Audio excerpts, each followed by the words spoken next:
I'm back. I'm so grateful for the fact that I am healthy again. Thank you so much for your patience. I'm blasting you with light and love. On one hand, I actually feel that the disease that I had was necessary for my spiritual development because it helped me be still during this Mercury retrograde, as weird as it sounds.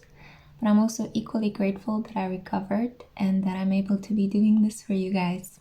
I absolutely love what I do. I love you all so much, and I'm super excited for this reading. Let's find out what's next in love.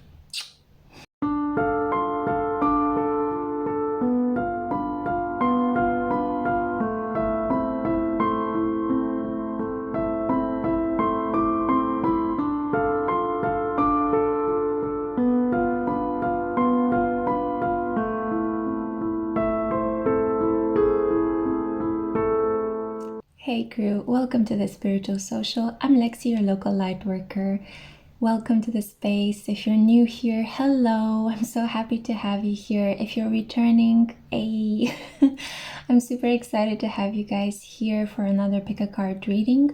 I really wanted to tap into the current energies, which are a lot about releasing, surrendering the past, and welcoming in a lot of fresh energy. There are so many planets in the sky at the moment in air signs, so there is this very innovative, progressive energy. There is this atmosphere of uncertainty, but equally there's a lot of excitement for what the future might bring. And I do hope that you are at the moment in this energy of excitement rather than fear.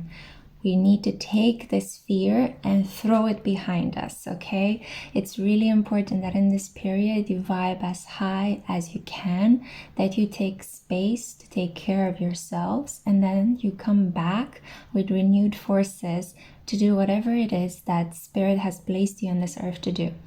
Many times I do feel that we put a lot of pressure on ourselves and we forget that basically our duty as divine beings that are incarnated here on earth is basically just to exist, to emit light, to love, to feel, rather than to do all the time or to be somebody all the time. So if you're feeling under pressure during this period, especially if you're having your Saturn return at the moment, my Saturn and Aquarius babies, just keep in mind that you really need to scale it back to being here, breathing, being in this body, existing. Literally, some days you don't need to do more than that. You just need to exist and you need to survive, okay? And then there are other days when you can thrive as well. And I hope that those for you, for the entire collective, will multiply in the coming period. So I'm really excited to tap into this forward-thinking, futuristic energy, to try to pull back from Spirit, or to pull in from Spirit, more like it. Mercury is still at retrograde. I'm filming this a couple of hours before it goes direct. Super excited for the period that's coming up, guys. I'm so excited. And especially as I got to do a lot of cleansing from my own energy, a lot of like difficult situations, a lot of truths come up to the surface in my personal life. And while the truth sometimes hurts, it does liberate. So I really hope that this has been your experience as well. Not the hurting part, but the liberation part, okay? We need to focus on that. Liberation and forward thinking as we are dropping off the loads from the past. So what better moment to create a reading regarding what's next in your love life? I have here for you 3 choices today. I actually got these gorgeous rocks from an exhibition that I visited. There has been an exhibition called Moon Impact in a museum pretty close to my house, and I decided to randomly go. You know, I thought, okay, I'm feeling much better. Let's do something for myself. Let's fulfill a curiosity of mine. I have here for group 1, this is green calcite. So they're all a variety of calcite, different colors for group 1. Now, group 2 has this yellow calcite. If you feel very drawn to this incredibly solar plexus kind of energy. Oh, I forgot to say for group 1, the green energy pertains to Anahata, the heart. And then we have here for the throat chakra people, this light blue color. Yeah. So this is for Vishuddha, yeah? So if you are to think of these colors, and I'm going to show them right now in the opposite order, right? So number 3, number 2, number 1. Heart energy, number 1. Solar plexus energy, number 2. And we have here Vishuddha, throat chakra energy, number 3. I'm going to try to hold them like this. I really want to break a little bit from the pattern of well-manicured tarot readings. You know, everybody has really beautifully tailored tarot readings at the moment, where you see them very carefully designed setting. And I really admire that. I really like that. But I want to keep the space of intimacy, the space of healing. I really like it when I create a certain environment with my tarot readers, both as a person that delivers them, but also as a consumer. When I read or I want to connect to a tarot reader, I don't want to do it in this fast, quick, weird way that kind of leads to a certain consumerist obsession. I really enjoy creating this holding space where I can actually read and create things for you in a way in which hopefully there is a heart connection here. There is some healing happening here. We are shifting energy. So when you come to my videos, I really hope to be able to do this for you. This is the intention which I create these readings. So if you have made your choice, once again, let me just show you. Group 1, green calcite. Group 2, yellow calcite. Group 3, blue calcite. Then I'm really looking forward to divinating for you at your group. Hey my loves, hello, welcome to your reading. This is for those of you that were drawn to the green calcite. So I'm going to find out in this reading today what's next in love for you. Before I do that, I do want to see what is your energy at the moment.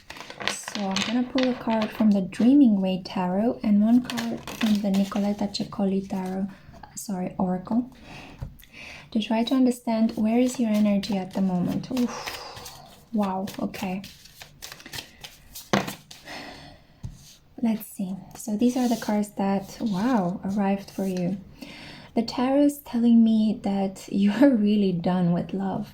It's almost as if you're, what is love? You know, baby, don't hurt me no more. Just like in the song. You remember that really cheesy song from the 90s that they used to play at beach resorts most of the time, or in discotheques? You know, what is love, baby, don't hurt me. So for you, love is pain, or it has been so far. For you, my loves, we're starting off incredibly strong with a lot of backstabbing, betrayal, defeat, and almost as if you're done, you're over. I'm out completely. There's a feeling here that there has been an overexertion of mental energy, too much talking, too much overthinking to the point where you just can't think anymore. You don't know what is right from wrong. You don't know what is real from surreal. There has been so much nitpicking in personal connections. I think things being done to you, like a lot of communication. I feel like you've been flooded with a lot of communication from other people. And it's almost like other people wanted you to explain yourself, provoked you to defend yourself with your words. Yeah, and this has been incredibly painful. This has been incredibly painful because I'm getting a sense that some of you might be, those of you that chose this group, might be people that are not really that intent on having to speak. How should I say? It's almost like, water sign energy. So you might be a water sign. I feel the need to say this. And it's kind of like you had to deal with a lot of air signs. And air signs communicate from a very mental place. They love to talk and they talk a storm. And that's how they feel comfortable. That's their energy, right? That's their solar light. But your energy is more about feeling things, intuition, creativity, going around things, waiting, retreating, perceiving. And I feel like you've been placed in these situations where you had to be somebody you are not in love. It's almost as if this could have been a pattern that you learned in your own family of origin. So maybe you grew up with parents that were not astrologically compatible with you. let's say you were born a sun in Pisces and your parent could have been a Gemini or a Libra, That's, for example, my situation, right? So you grew up in a household that constantly pressured you to talk, to explain yourself, to think, to not feel that much because feelings are yuck. Let's put them to the corner. While you are a feeler.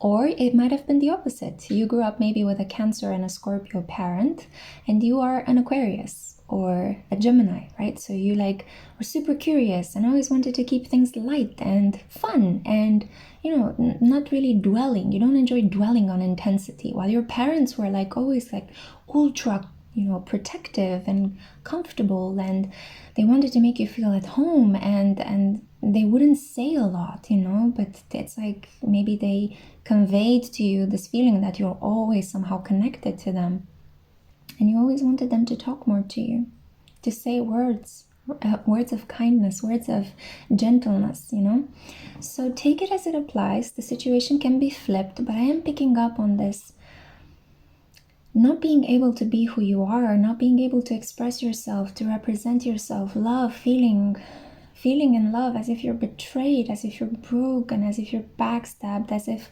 you're coming at love or romantic situations with an open heart, and then boom, somebody just pulls the rug from underneath you or delivers a love bomb, and you're shattered afterwards. This is the energy, and my heart goes out to you. I can feel so much pain in my heart chakra, and I feel like I began this reading because I was in this flow, right? I was just talking about establishing intimacy and a holding space where we can heal here on my channel, and then boom, 10 of Swords is the first card. We began super strong, and I think in your life you had these situations, intense situations, almost as if love ambushed you or sprung on you, or situations where people just constantly rushed you, or it's as if they promised you something and then they pulled the rug right underneath you.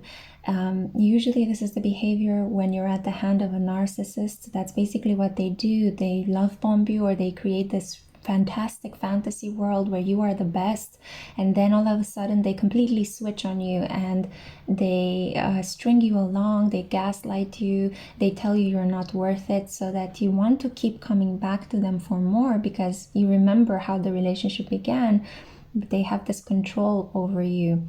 But a person that loves themselves, a person that knows their worth, is not able to be controlled or manipulated by a narcissist, because you kind of realize what is happening and you're just pulling your energy back, and it's no, I don't want to deal with this. And I'm not sure why I started talking about this narcissist empath dynamics, but maybe for some of you this could be unfortunately a reality, so you're recovering from that. I felt the need to cleanse the energy.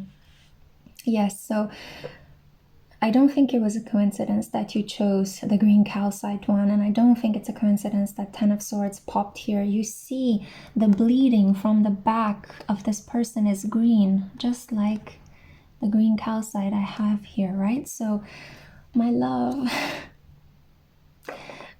you've been through the Codin forks. I think that's a furcile caudine. In my language we have this expression, when it's kind of it dates back to a Roman custom of being initiated through battle, but it feels almost as if you have been through battle. You've been through something that crushed you, crumbled you, and now you're what is next in love? You tell me, Lexi. Don't worry, okay? We'll see what pops up. Your oracle cards are Karma, this is number 20, Curiosity, number 29, Compassion, number 27. Look at this. It's my heart, here, have it, And then we have Rescue, number 23. Help is on the way, okay? You are not alone in this. You never were alone. And God, I feel like I want to cry. I'm gonna try not to cry, but I am empathizing, with your situation, and it feels horrible. It really feels horrible. I know I'm trying to kind of raise the vibration to something more optimistic. But my God, you've been through so much. You've been through so much karma and compassion.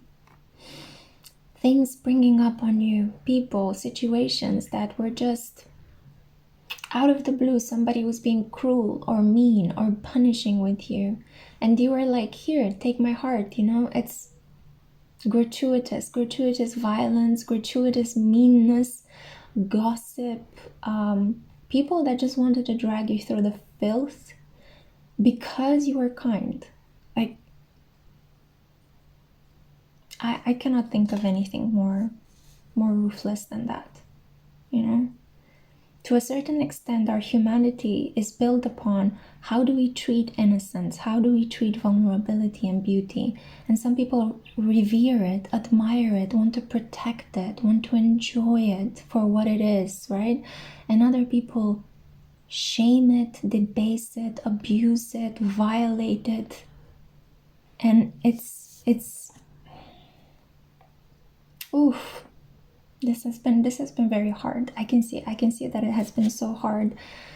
But I feel here that rescue is on its way. And I feel that many times you're just curious about people or curious about a connection. And you were like, okay, let's try it out. Let's see. You know, you went into situations with such an open heart, with such purity of intent.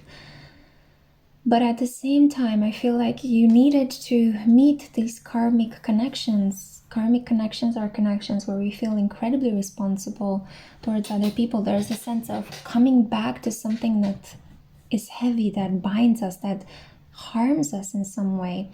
But there are many lessons that we're learning from that. We're learning about self-esteem. We're learning about how to stand up for ourselves. We're learning about power. We're learning about how to phrase, how to put our feelings into words at exactly the right time with the right tempo. We're learning so much about our values, you know? And I feel like you were learning this. So situations when you're just curious, let's just jump into it. Boom, a karmic lesson. And your heart felt as if it was completely destroyed. You were maybe finding out these shocking things, you know, about people. It could be that your moon is conjunct Uranus, astrologically speaking, or maybe Venus conjunct Uranus, Venus conjunct Pluto and Uranus, Moon conjunct Pluto and Uranus, Pluto and Uranus.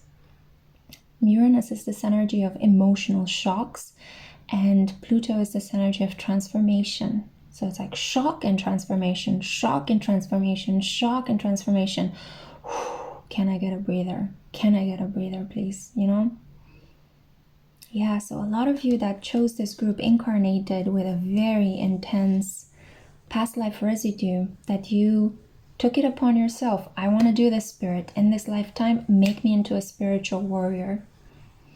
Make me into somebody that by the end of it, I will be able to rescue other people from things that might have happened to me because I can empathize with others. And I feel that Spirit is kind of like, here, this is the saving grace, you know. Here, I'm throwing you a lifeline. I'm giving you a boat on which you can cling in this sea where you feel like you're drowning. Keep in mind, Ten of Swords is a lot about taking something that was said and blowing it out of proportion as well. So you could have a very sensitive maybe perception of the world. Maybe you're incredibly sensitive and you were surrounded by people that are very thick-skinned. And that was the problem. That's why that was the disjuncture. That's why it felt so violent or aggressive, you know? Because you're incredibly perceptive. But at the same time, the people in your life, it's kind of like I'm getting a sense of a brute, you know? Like a shadow brute. It's this energy of sentinels, dark sentinels around you. People being okay one moment and then all of a sudden it's like something happened and they flipped on you. So this is the energy that you're leaving behind.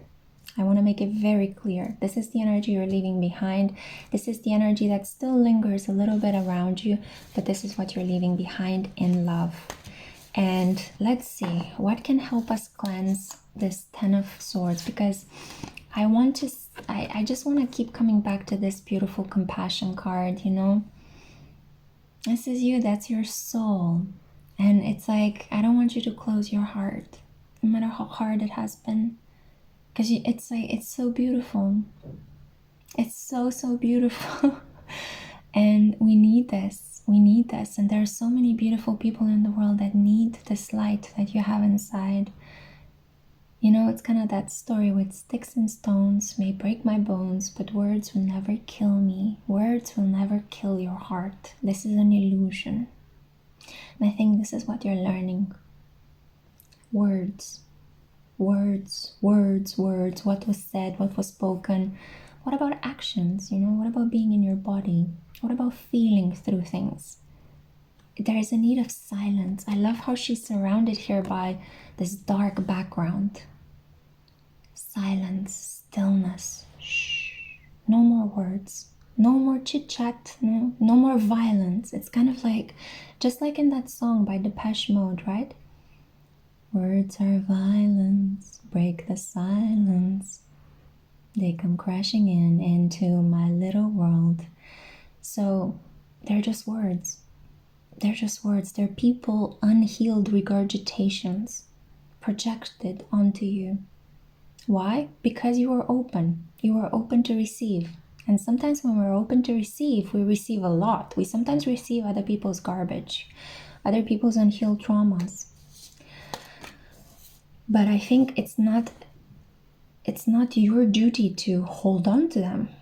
It's not your duty to make other people's issues your own, but it's your kind of capacity to understand that this is garbage from someone else. I'm going to throw it and put it in the bin, in the metaphorical spiritual bin where it belongs. Then I'm going to come back to my beautiful heart. And sometimes I'll need to, you know, pull back my hand. I'm going to have to keep some things for myself. I can't give you all the time everything that I have. I'll give you here a bit today. I'll give you a bit tomorrow, but then I'm taking something for myself. So you're learning this opening and closing, opening and closing. It should never be complete opening, blurting all the time. It's like, here, take everything. And it should never be like, I'm completely shut up. Nobody is here. We're going to barricade this thing down with 10,000 bricks, you know, and an iron gate, you know, and put a dinosaur in the moat as well, just to add to the protection, you know.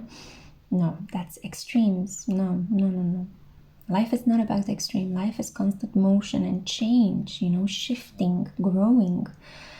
So it's about this dance between I open myself, I close myself, I open myself, I close myself, just like we have daylight and then nighttime, the sun and the moon, right? A time for action and a time for reflection, retreating. So you're also balancing out this masculine and feminine energy within you. The masculine, open, and the feminine, retreating, reclusive, yeah? Okay, wow. Let's see now what's coming up in love, because that's why you're here. That's what the reading is for. But I do think for most of you, wow. Oh, it just flipped out of the deck. Okay.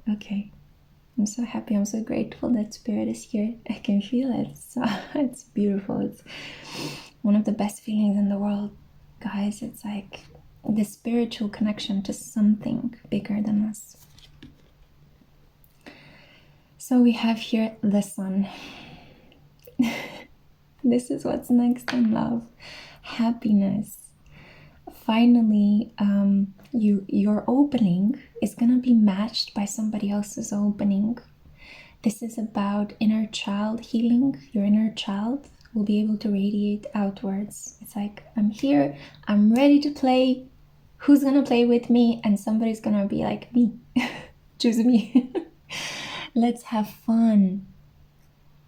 You see this creature in the foreground crying, but also the heart is still open. Yeah, exactly the energy that I saw here with the compassion card and the 10 of swords. This is exactly this energy I was trying to put into words, but look how beautifully this image summarizes what these two cards were showing me. Yeah. So my heart is still open. I cannot but empathize with the world. This is who you are. Kindness, empathy, light. Even as you are crying over things that were said to you or done to you, but mostly said to you.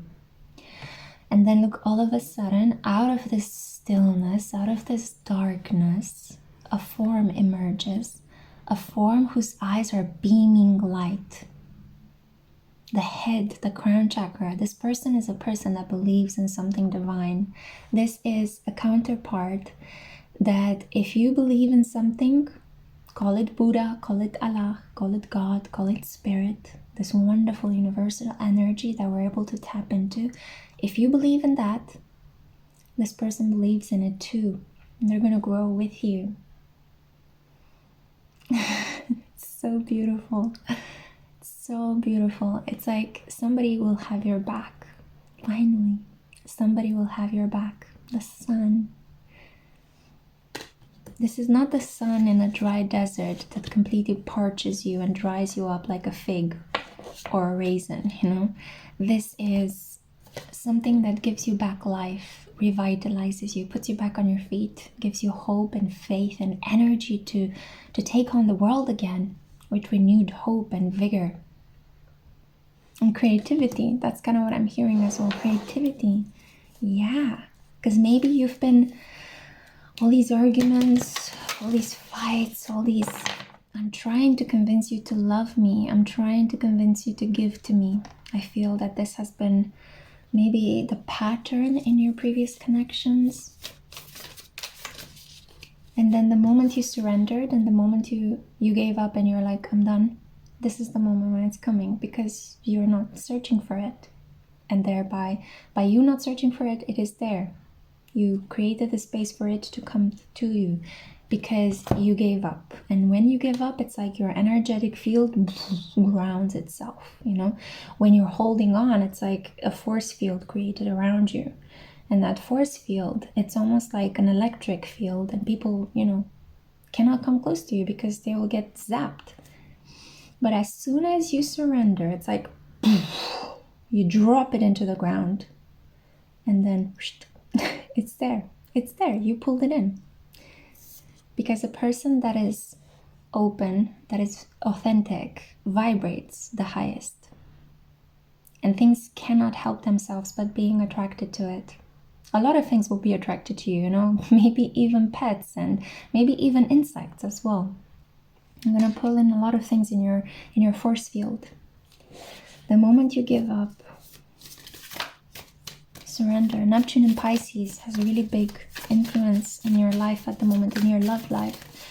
It could be that Neptune is transiting your 7th. Neptune is on your sun, your moon, your ascendant. This is if you are Pisces, sun, moon, or ascendant. Neptune could also be on your Venus. You can attain something not by pushing your energy outwards, but by giving up, letting it go, letting it loose, letting it flow. And I'm kind of doing these things with my body because I feel that this is how the energy, it's kind of like I need to change this energy around you. What else is coming in love?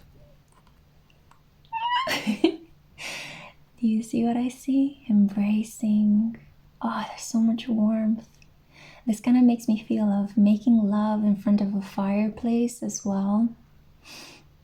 But this is mostly on a spiritual level. It's like the embers in your heart are gonna light up again. It's like, you know, in this darkness, it's like the birth of a star, right? Wow, all that energy that is released when a star is born. Out of the darkness, right? Wow. It's kind of, I'm creating the space so that we sit a little bit with it. We sit with this feeling. We are able to feel it, yeah? A lot of you reach out to me, and some of you are asking me, how can we feel things? Just like that. We look at an image and we feel. Like when you go in a museum, and you look at a painting, and the whole idea is that, of course, your enjoyment of that painting could be enhanced by you knowing when that painting was created, who painted it, why were these colors used, why did the painter choose to depict those people or objects. But sometimes, and I find myself in this position, the best paintings are the ones when you just walk around aimlessly and then one thing pulls you in, and then you allow yourself to be pulled into that painting and you look at it and you sit in front of it. And that painting speaks to you about your memories and about your world and about something you are seeking. And I feel it's the same with these two cards. Look at them. And I hope that my camera is able to show them to you clearly. There is a little bit of a glare, so I'm trying to position them. Look at them. Do you see all this light? Do you see this beautiful light? Warm, embracing, happiness, joy, optimism. Do not give up. I feel some of you are at the end of your rope, and I feel that if you manage to stumble upon this PickACard reading, I really hope it's gonna give you light and love, and it will make you feel full of affection and full of motivation to get up and get going. You're wondering where? In my house, maybe it's midnight when you're watching this. Just having the determination to not give up on life, on people, on love. Because look, you don't want to give up 2 seconds before a miracle happens, right? Embracing in the sun can also be in the cards for you. If you're in the southern hemisphere at the moment, it's spring.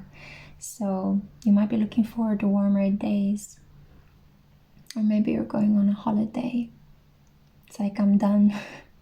I'm done with all the drama in the world and or in my life as well. And I'm going on a holiday. Good for you. Water will be incredibly significant. We have here light and water. You're cleansing, you're purging everything. The other card, opportunity.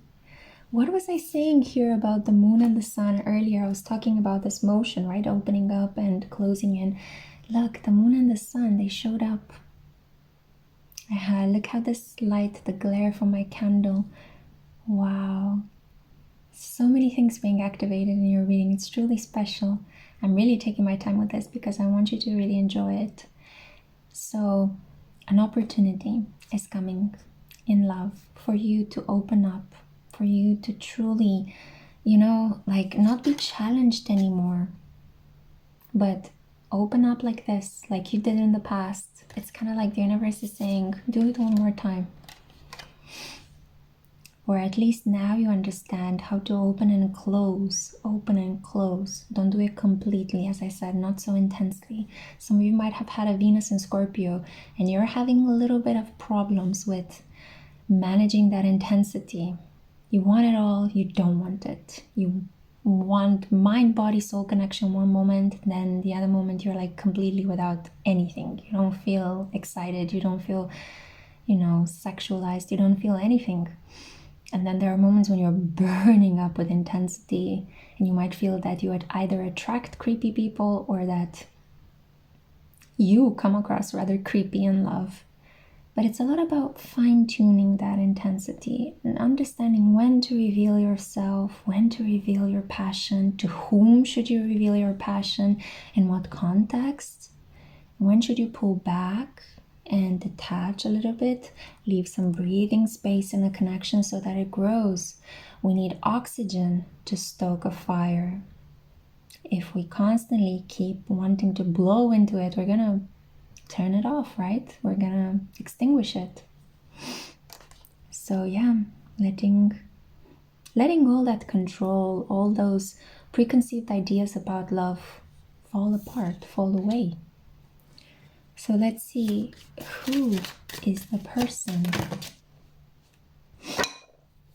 A lot of cards appeared. Okay, we're gonna take them all. Wow, Pluto, transformation. The 7th house, relating. You're learning a lot about the shadow self. And this is also a connection with somebody that can be a commitment. Yeah, can be a marriage partner. Aquarius. What was I saying? Wow. Pluto and Aquarius. Aquarius is ruled by Uranus, and I was talking earlier about Pluto and Uranus. Am I manifesting this reading? Aries, the radical, somebody highly masculine, highly confident, vital life force. This person doesn't like restrictions. Like their energy is like, boom, I'm here. I'm ready. Let's do it, you know. Let's not overthink it. Let's not discuss about it. What a welcomed reprieve, isn't it? What a welcomed reprieve. From all this talk, all this chatter, all this confusion to boom, action. Let's do it. Let's not overthink it. Let's do it. Words are meaningless. Actions matter. Yeah? So this is what's coming into your life, okay? No wonder that the sun energy will be activated, because it will be more about doing, right? Committing, pulling this person's hand and going together to the, town hall office and getting a marriage license. Let's do it, Let's be bold. Let's be crazy. Let's be innovative. What do we care about what other people think? We want to transform, and we want to do it now, and we want to do it for life. Pluto, intensity. Whew. I'm burning up as I'm saying these things. So active, self-starting, daring, fierce. This is Aries energy coming into your love life. It will wake you up. It will wake you up. And I need to do these kind of sound movements, also a little bit of sound cleansing.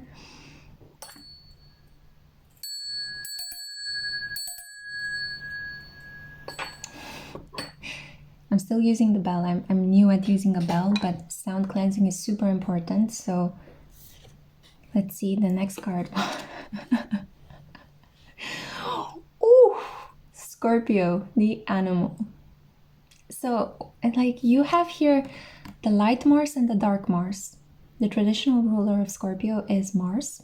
Before the planet Pluto was discovered, we had in astrology for thousands of years this understanding of light, impetuous solar Mars, Aries, and then dark, intimidating, stealth Mars, Scorpio. So, somebody ultra masculine. This can be a woman with incredible masculine energy. Yeah. So there is something here about a transformation. Out of the blue, a rocking bolt, pow! Yeah? Love energy into your life that will lead you. There is an equal give and take. Partners, companionship, best friends, marriage, relationships, opposition, equilibrium, sharing, communion, justice, balance, and social awareness. These are the things governed by the 7th house. The 7th life path. You could be a life path 7, or your partner, this person that's coming in, the Scorpio, Aries, Pluto, Aquarius individual. So this person can have a combination of all of these energies in their birth chart. This is a person that, and if you look here very closely, 7, 7, yeah? 7, 7. So you're having a synchronicity here as well. This person can be somebody that is, a life path 7 is a highly spiritual energy. It's the energy of the hermit, of the reclusive person that needs to, they go out into the world, they get hurt, and then they come back, and like almost in a space that is like a sanctuary, like a cloister. They need to focus on what has happened to them, to heal themselves, to give themselves this energy so that they can re-emerge into society, and then potentially another karmic cycle happens. I feel that this is what has happened to you with the karma card here, right? So it's only because you had to go within, you had to become studious, you had to become reflective, you had to become compassionate or empathetic to a higher degree than when you were incarnated in this lifetime. So these things happened for a specific reason, but now rescue is here and the sun is shining, and there's this beautiful opportunity in love, yeah, with a person that is transformative. They are transformative, highly sexual as well, highly sexual, full of desire to create, to procreate as well, desire to move. This person thinks through their body. They think through their body. Okay, that's going to be an important thing for you to understand about them. that if you fence them in, it's like you crush their spirit. So they're gonna constantly have to be on the move, on the go with you. They're gonna, put you on their back and drag you along on this adventure called life. Your love life is gonna be infused with a lot of energy, a lot of transformative energy. Let's see the final card. I'm gonna put another card for you. So here's the spiritual meaning of this individual.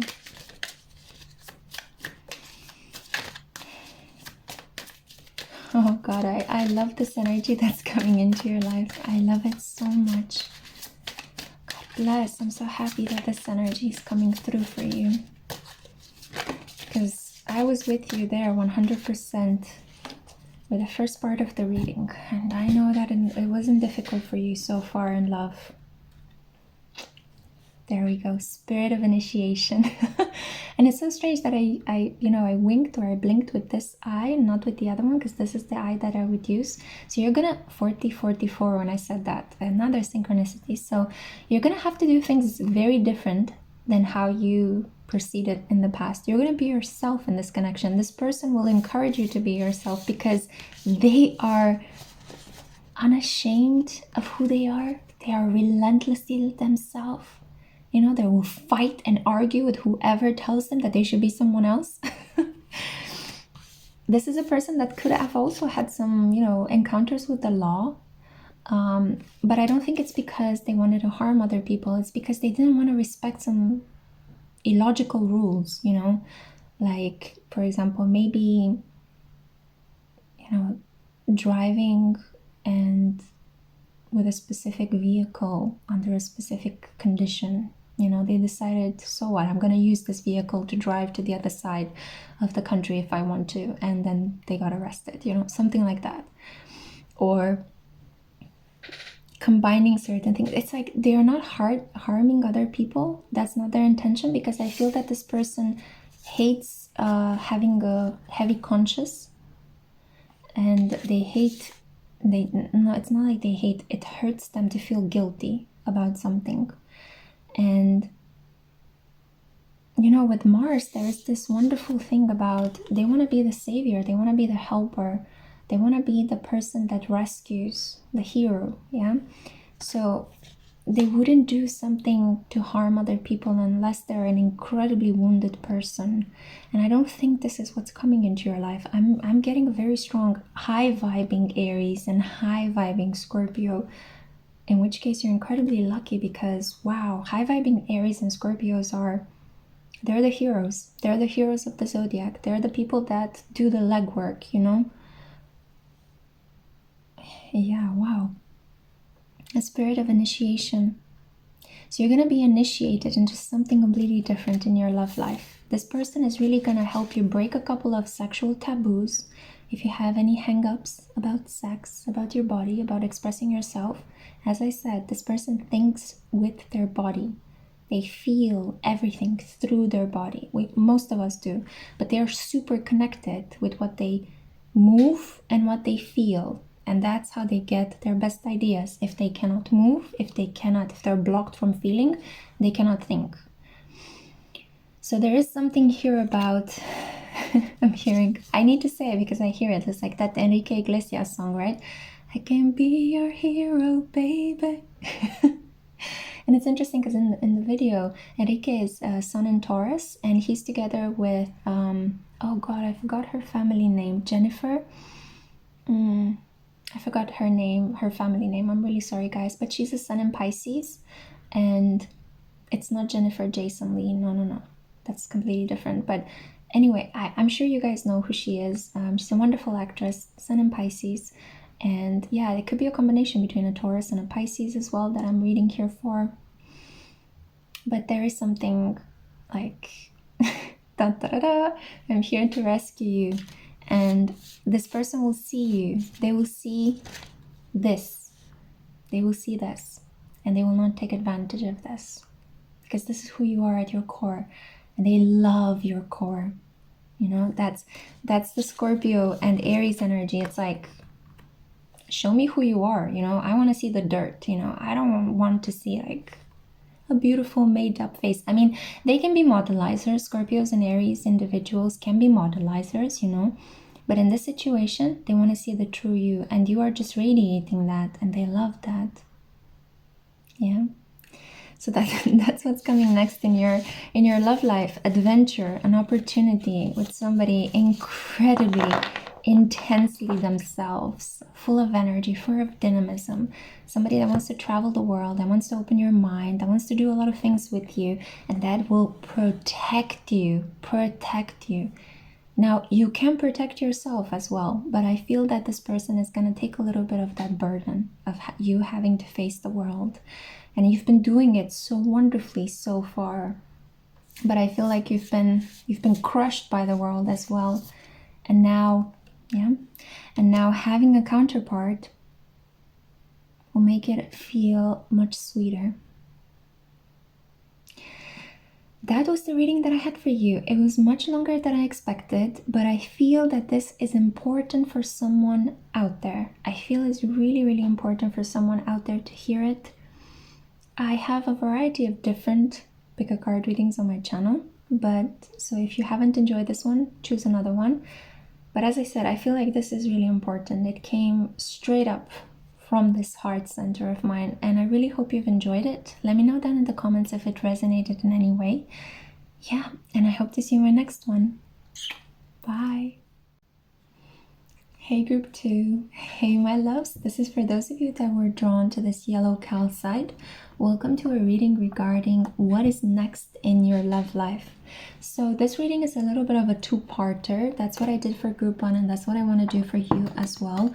I'm going to first find out, with the help of the Dreaming Way Tarot and the Nicoletta Ciccoli Oracle, what is your energy at the moment, so that I can build upon whatever messages I'm getting in this first sweep of cards and find out what is coming in, either to replace or to continue to maybe enhance the energy that you're currently in. Okay. Beautiful departure from group 1's energy. You are in an Empress energy at the moment. So I'm getting a sense that you're, and I feel like I want to caress my hair.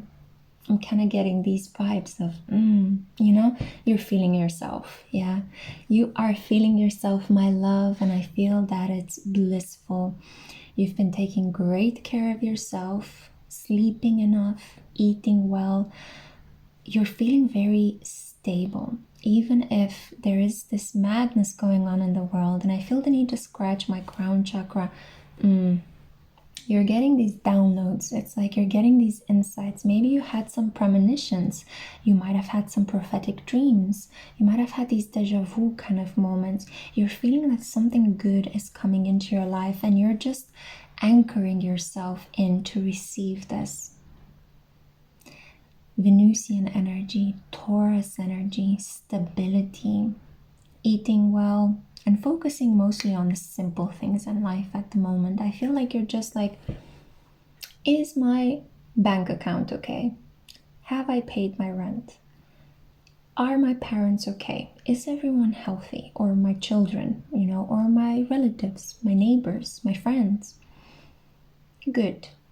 Are my clothes washed and ironed? Am I feeling comfortable in them? These are like very pragmatic material concerns. And I've heard the kettle bopping into the kitchen, so it's interesting, yeah, right? Maybe you're making cups of tea for yourself and for other people. There is a feeling here of you taking really good care of yourself and the people around you, and you're not exhausting yourself in the process. You're full of healthy boundaries at the moment. If the situation is too overwhelming, you tell other people, I cannot deal with this at the moment. I'm gonna sleep on it and I'll come back to you in the morning.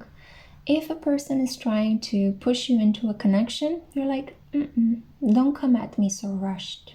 Take it slow. Take it steady. Come at me in a better way, full of self-worth and confidence. Some of you have found out that you're pregnant, or some of you are about to get pregnant as well.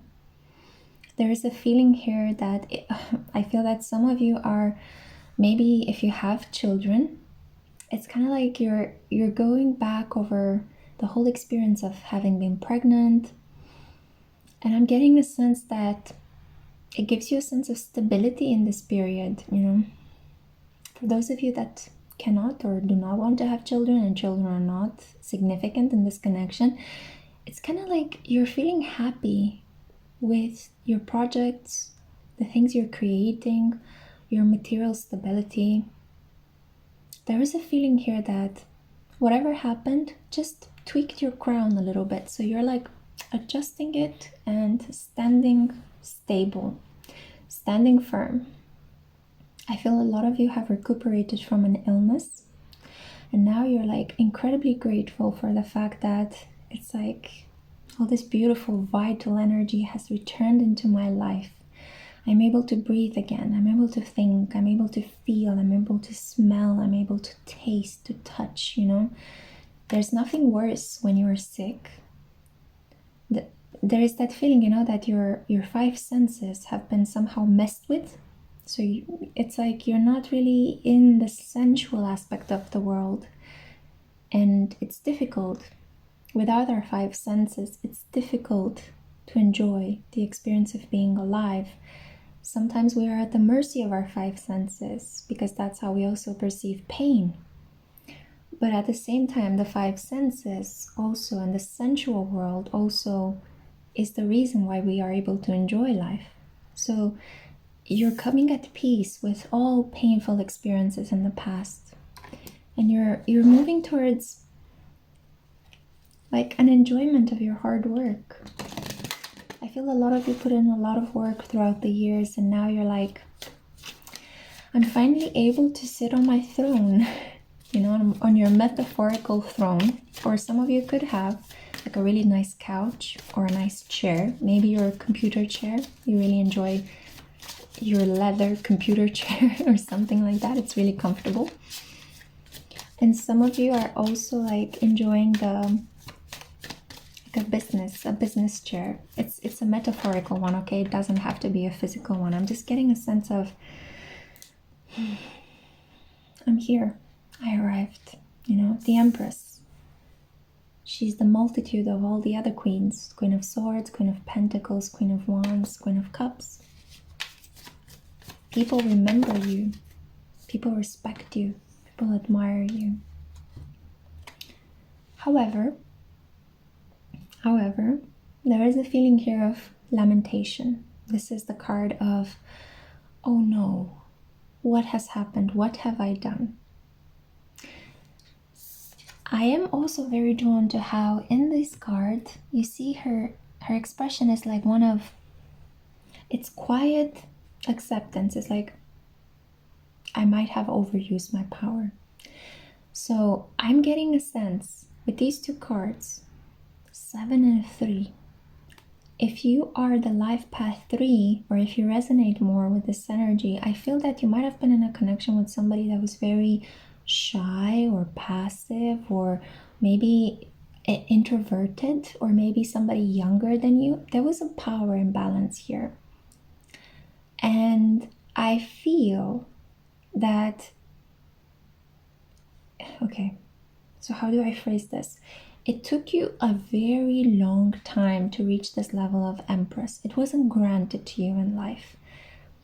And in the process, you understood the downfalls of power and also the joys of it, of wielding it. The Empress, right? It's like a high position of authority. So you are aware of the fact that with power comes a lot of responsibility, but also arrogance.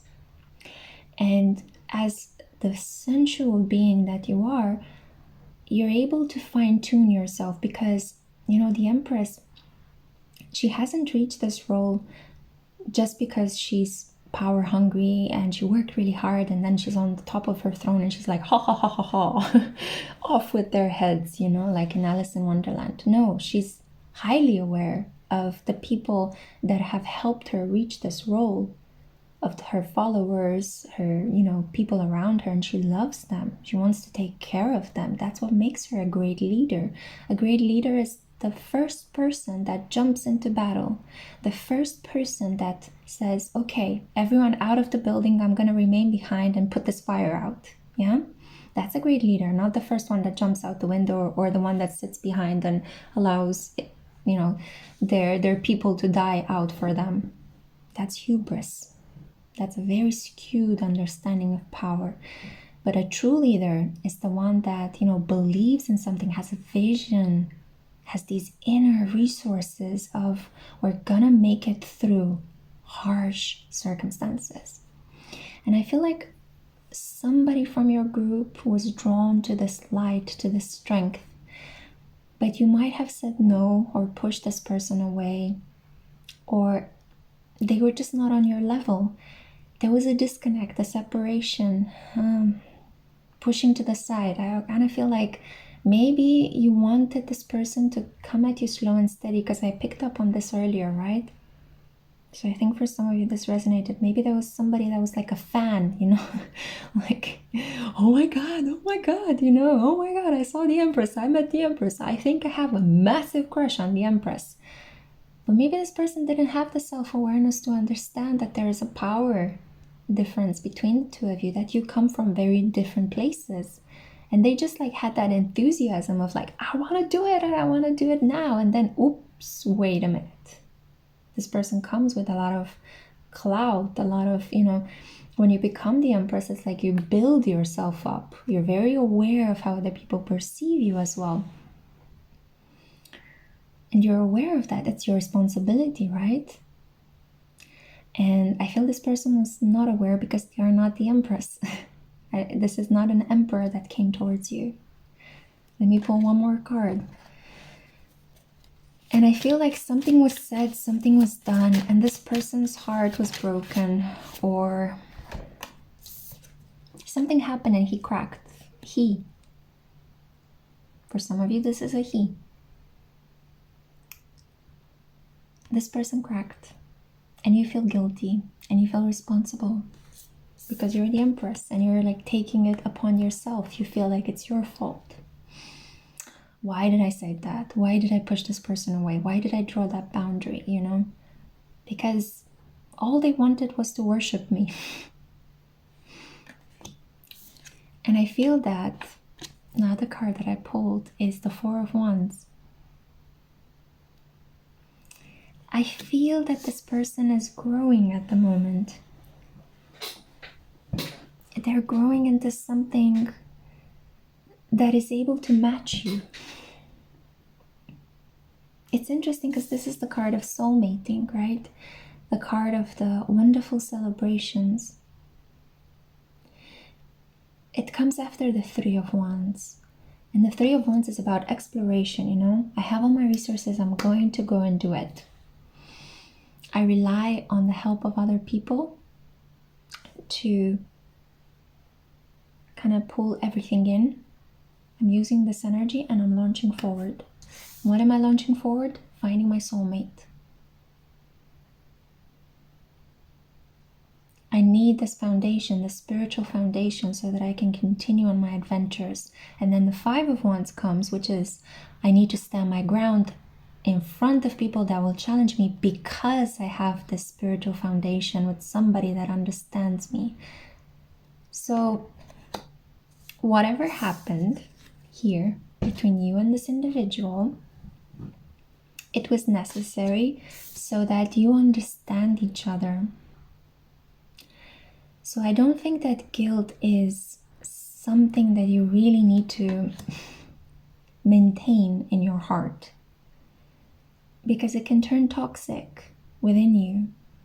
It can drain you of life force. It can make you feel like you're gonna pull in these self-soothing habits that are gonna take you a little bit down from your throne, you know? So I would say discard the guilt, because what happened here, it was, to a certain extent, for lack of a better word, divine intervention. You were meant to act in this way. And even though you might be crying over spilled milk in a deep corner in your heart, because I'm sure that nobody knows this, I'm sure that this is a secret, because you wouldn't want people to see you this way, I am getting a sense though that people that you manage or talk to are feeling that there's something's changed a little bit with our Empress. She feels a little bit pensive, reflective, introspective. You see how her cheeks are red, which is a sign of extreme health. Also, it's the glow from the fact that she's pregnant. But in this case, I feel that if these situations do not apply to you, this is about a little bit of shame, feeling a bit ashamed about what has happened. You know, the redness in the cheeks is this, I'm so ashamed, you know, like, oh, I've done something I knew I shouldn't have done. Or it was in my power to act in a better way, but it just so happened that day or in that moment, I reacted, you know, I was tired, or it's almost like you had a knee-jerk reaction. And normally you don't have these reactions, but in this situation, it's like something happened. It was divinely guided so as to bring you closer to this person. So paradoxically, a separation, a conflict, a pushing away is helping to bring you closer, because this person understood the boundaries of you, the boundaries of what you've built, and how to approach an Empress, and not just a person that I want to crush I want to crush on, you know. Yeah, so there is a feeling here, and the warning is that, like, try not to dwell too much on what has happened. Take it in your stride, you know. Sometimes shit happens. We're not always at our best, although you do put a lot of pressure on yourself to be at your best, because this is what brought you to this level as an Empress. Let's pull more cards to see right now what is coming up in this connection. So I feel that this is for most of you that are already in a connection with someone. Yes. So what is coming up, Spirit? What is coming up for group 2?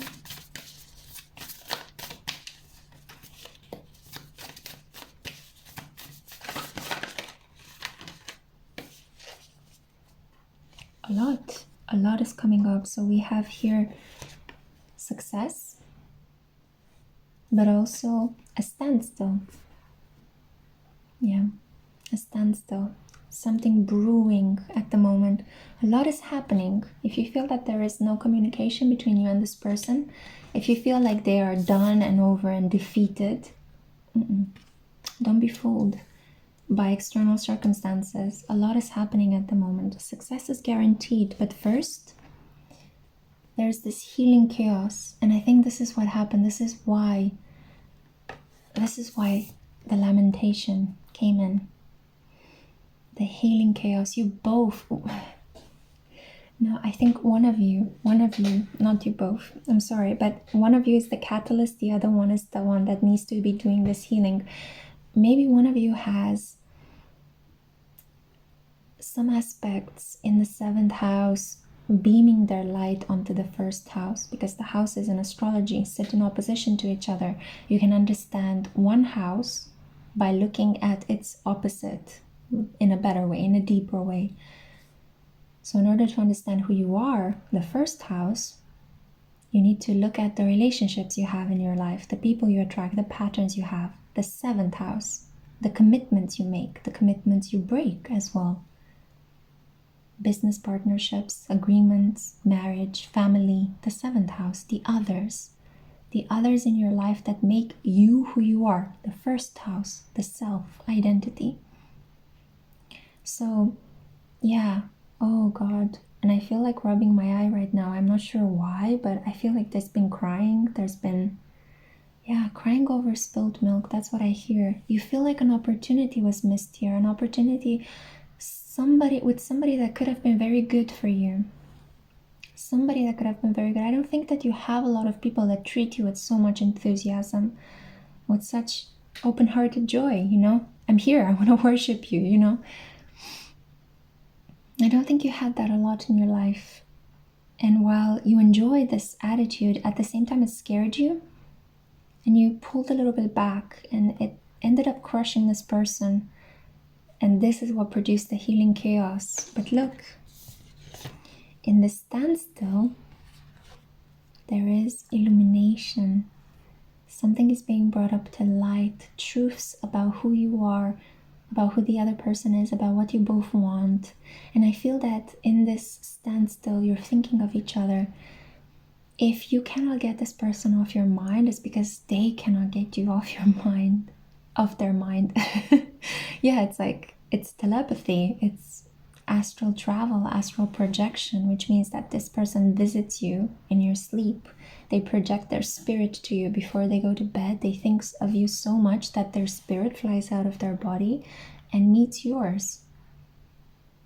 Yeah, that's the whole core of astral projection. Or you could think of it in a more mentalist way, you know, the law of attraction. Whatever you think of insistently tends to arrive in our reality. We tend to see a lot of signs, synchronicities, reminding us of that person because our unconscious is so stoked up about this individual. A healing pattern is happening here, right? The healing chaos. The chaos is the unconscious, those part of yourself that you're not aware of. So you trigger this person's unconscious healing, but you're thinking that I missed an opportunity with somebody that could have been so good for me. Maybe even a marriage partner, a potential marriage partner for those of you that are looking for a marriage. Or just a more committed, more stable energy. Like, I feel that for some of you, this is a person that was going to bring me stability and fun. But why did I react in that knee-jerk way? Because illumination had to happen. You were placed in the standstill because the universe is like, we need to fine-tune a couple of things here. Spirit is like, the transformation is not complete. You see the butterflies, right? There are other things that need to fall into place. The butterfly effect. Other small elements need to fall into place so that a small gesture that happens in your person's life ends up affecting your life as well. But success, and this is the panther, this is the energy of breaking through old, antiquated ways of thinking. Maybe you thought, I need to be with somebody that is of my own age, that is of the same kind of success level, somebody maybe that speaks a different a different language, or is from a different culture, somebody that speaks a different culture. I'm reminded of that Alt J song, 3 Wise Words, you know, and that line that lingers from that beautiful song. It's like, I just want to love you in my own language. I think that maybe this is it. Maybe you've been educated that you need to couple up with somebody from a different speaking country because that's more power, more success, you know. But it's like, I just want to be with somebody that speaks my own language. I want to fall in love with a local, you know. I don't want to fall in love with a global, with an international, super successful person. But maybe this is what your culture taught you, that is what success is, right? Success. And you're like, no, I want this person that adored me. What happened here? What happened here? So, at the ego level, this hurts. This hurts a lot because the ego is like, I want what I want and I want it now. And why did I make that mistake? You know, I'm perfect. I should never make mistakes. That's the ego. That's the ego talk. On a spiritual level, this is happening because our selves are growing. We're seeing each other mirrored into one another's reflections. We're growing from this experience, each in our own way. This person is understanding the boundaries, the energetic boundaries around the work you created, your personality, your energy, which is so bright, so bright, fiercely beautiful, fiercely stable, independent as well. You have everything. You have the emotional resources, the financial stability, you have the mental clarity and intelligence, and you have this emotional sexiness, nurturing. You have everything. And the capacity to act, to take action as you see fit, as you see right. All the queens coagulate into you. And this person, even though they might be a little bit inexperienced or overly enthusiastic, they saw this, they saw the value. They saw this value. They're like, I want that. It's beautiful. They're a little bit cocky as well. They're a bit overly ambitious, you know. But I think that's the impetuosity that you really loved. That really pulled you in, made you laugh. Okay, so let's see what's coming up in this connection, shall we? And if this isn't resonating with you, I'm really sorry. It might be that there's another pile out there for you, okay? I do have 3 of them, but I see here a very distinct story. Yeah, so let me know. I have here as well the White Witch Tarot. It's interesting because I continued what is coming up next with the Sacred Destiny Oracle first for you, but let's see. Oof. Strength. Okay, so I'm hearing 2 things. You need to show strength in this situation, to be determined to continue to be you while also opening up your heart. The toughest challenge in life is to be vulnerable. And that's what the Strength card is teaching us. It's not about, you know, fist pumping your way through life. This is about, I'm open, I'm kind, no matter how many people tell me I should be otherwise, no matter how many people shout at me or steal from me or want to take advantage of me, I am able to enact my own form of justice based on my own values. I make decisions that are keeping me open-hearted, even if it hurts.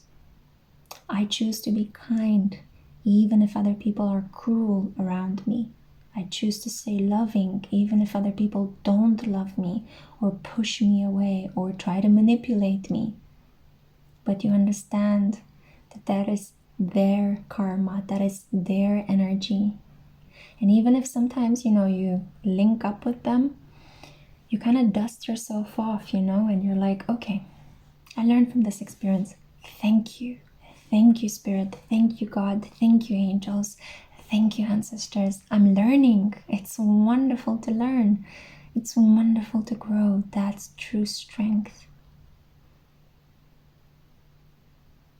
And I feel like it's like this net of hands. It's like we're here to help you.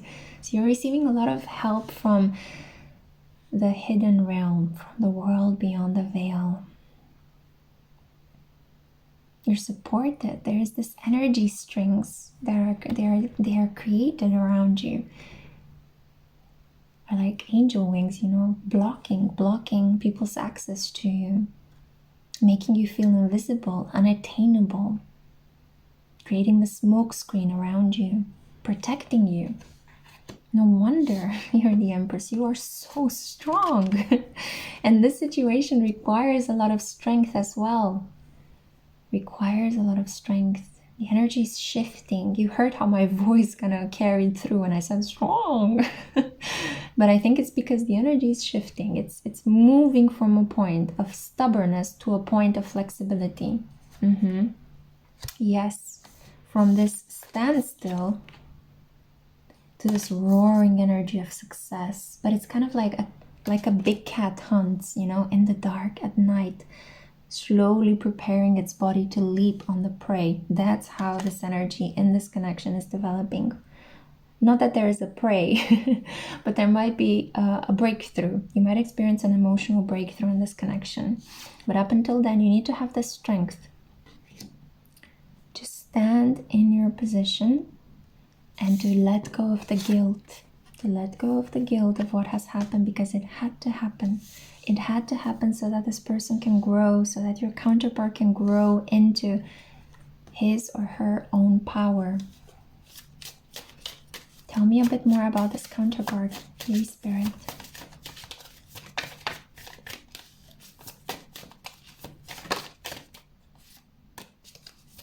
It's a person that keeps their card very close to the chest. They don't want to be known. Okay, a lot of cards popped up and one on the floor, but I'm going to leave the one on the floor. We're not going to bend down and pick the card from the floor. Yeah? Because we already have plenty on the table. I think this is an inherent lesson here. Do not feel like you have to scoop down to a person's level. I do feel that on some level, this person that's super attracted to you, that wants to marry you, that's so excited about you, they might try to pull you down to their level, but you're the Empress. You need to stand in your strength with kindness, with loving, with compassion, but stand firm. Yeah, it's really important because this person, look, Venus, love, Taurus. Oh my goodness. So it's like we have again Taurus. The Empress represents Venus energy and Taurus. So again, we have it here confirmed. This beauty, sensuality. Wow. But stubbornness as well, yeah? There is no sign more stubborn than fixed earth Taurians. Determination. I will overcome this no matter how hard it is, no matter how many challenges I get. I have the stamina, the physicality, the optimism, the resources, and the drive to push on through, to lock horns with whomever, but I will succeed. This is the energy that is entering your love life. Determination, steadfastness, fertility, pleasure seeking. Oh my goodness. Wow. Loyalty, patience, deliberation, slow and steady. There's also a feeling here with, Venusian. Maybe you guys have a Venus in Scorpio, Venus in Taurus. There is here maybe Venus-Pluto aspects, maybe between the two of you. It's this feeling of possessiveness, like you're mine, you're mine. But there's also, it's not creepy, it's not creepy because it's like you're mine because, oh, I want to eat you up, I love you so, that's kind of the energy, like in Where the Wild Things Are, like in the story by Maurice Sendak, right? So yeah, please don't go, please don't go. I'll eat you up, I love you so, which is another Alt J song, by the way. So yeah, there is something here about romance, harmony, charm, receiving, adornment, adoration. Oh, yeah, I'm getting a sense this person wants to worship at your shrine. Shrine, flow. You don't have to do anything. Things will come to you. Things will come to you in this connection. All you need to do is take care of yourself and let go of any low vibrational emotions, guilt, shame, fear. Take them, put them aside, put them behind you, throw some salt as well while you're at it. We do that in my culture to kind of ward off evil energies that might be blocking your behind. So this flow into love, allow this love in. All you need to do is energetically just say, I'm open to receive, I'm open to receive, But you're not receiving the BS, you're receiving like this beauty. And you might need to wait a little bit for it. For some reason, there are the words lubricates, gifts, and rhymes. And I saw, instead of rhymes, I saw hymen, which is, that part that breaks in a female's vagina once she is like having sex for the first time. It usually breaks. There are a lot of things to talk about that, but maybe this is giving yourself for the first time to someone, or this is a person that took your virginity away, or this person makes you feel like a virgin, like you're new at love. There is this energy here about, I also feel that if you had sex with this person, I don't think you have, but if you were to, it's like this person feels that they're married to you. It's like they don't need a certificate. They might enjoy that. They might work with you towards building that. But I'm getting a sense that it's like the moment I make love to you, that's it. We're together. You're mine. Our souls are combined. We're married. That's kind of the energy I'm feeling here. And maybe there's something here for some of you out there listening to this. As I said, maybe you're a virgin, maybe you're saving yourself up for marriage. And this is a confirmation that this is what's coming up next in your love life, this bombshell love flow, right? If we put these words together, bombshell love flow. This is what's coming into your life strongly. Yeah. Then we also have here Leo and Libra. So these energies, they actually could talk about moments when you will meet this person or reconnect with them during Libra season and during Leo season. This also might talk about your sun sign energies, moon sign, or ascendant energies.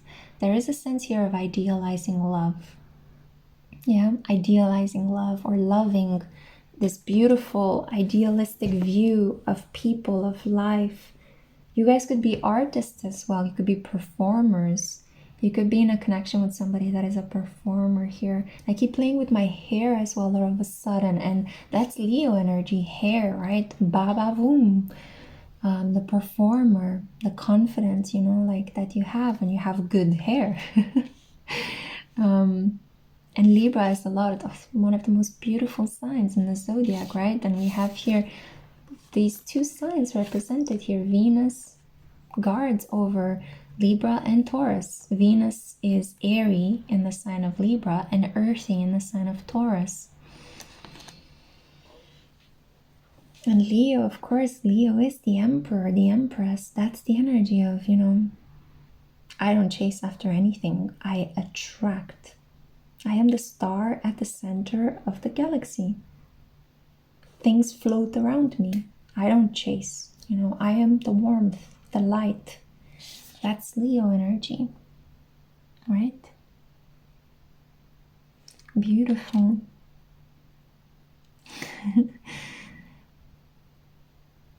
There can be something here about being too stubborn and too egotistical. There can be something here about cutting each other off because you feel like your pride has been wounded. I do need to mention this as well. But what is coming into this connection? Because I feel like we've been describing the contours of it without really getting into the future of it. What is coming into this connection? Energy healing work. And we also have here, prayer will help with the situation. If there are any blockages between you and this person, it's only because Spirit wants you both to turn to it. It's like you both might have these kind of overdeveloped senses of confidence. Yeah, but it brought you where you are. It made you the Empress, and it made this person the person that stood out amongst all of the people that might endorse you, follow you, support you, love you, fangirl or fanboy around you. This person stood out, right? It's because they have this confidence. I'm getting kind of like an Achilles kind of energy from them, you know? It's like I'm jumping into the battle. I don't care, you know? It's like I'm invincible. And you're like, oof, I kind of like that. You know, that kind of confidence really turns me on. So it's exactly this kind of Leo Libra energy, right? Leo is like the flamboyant, haha, I'm here to win. And Libra is like, I'm here to be won. So yeah, gorgeous energy. It's the same with Taurus. And I'm kind of getting, I don't know why, and Taurus and Scorpio, that's exactly the same kind of energy. Scorpio's like, give me something to chase, give me something to work for. Are you worth it? And Taurus is kind of like, of course I am, you know. Are you worth me? You know, like the other way around. So it's kind of like that kind of beautiful vibration. But at the same time, it's like spirit needs to come into this. You guys need to be more spiritual, and that's why the standstill. You need to start praying, start asking for spiritual divine support, and that would mean that you need to become a bit more humble. But I feel like you already are that. I feel this person needs to do it more. You know, it's kind of like two very brash, confident, bold people that need to kind of tone it down a little bit in order for them to come together. It's like, let's be modest, let's be humble, let's admit our faults, let's open our hearts. How can we make this work? How can we speak from this place? Not this place, and definitely not the lower one, because I think it's a little bit overactive for both you and this person. More for this person I'm getting, but for you as well. It's like you pull people in with your womb energy. that sacral chakra, that yummy root chakra combination, root and sacral chakra combination that pulls people into you. It's gorgeous, blooming, yeah. But there might be some possessiveness that needs to be cleansed, some misapprehensions. Maybe this person feels like you're giving yourself away to all the people that love you. I'm getting a sense of you too, with or without you, that song, right?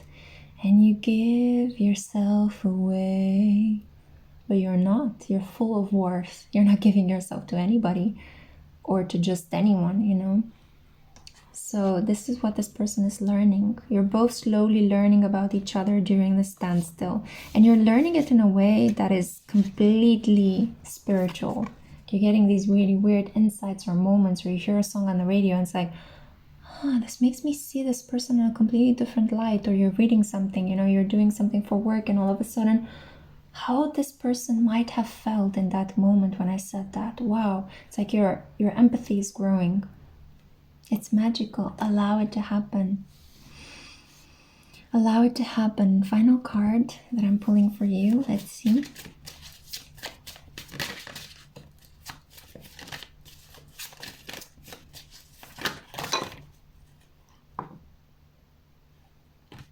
No, it's like we have here almost half of the deck on the table. What are you trying to say, Spirit? That it's the wrong deck. It wants me to pull from the Work Your Light. Okay, so bless.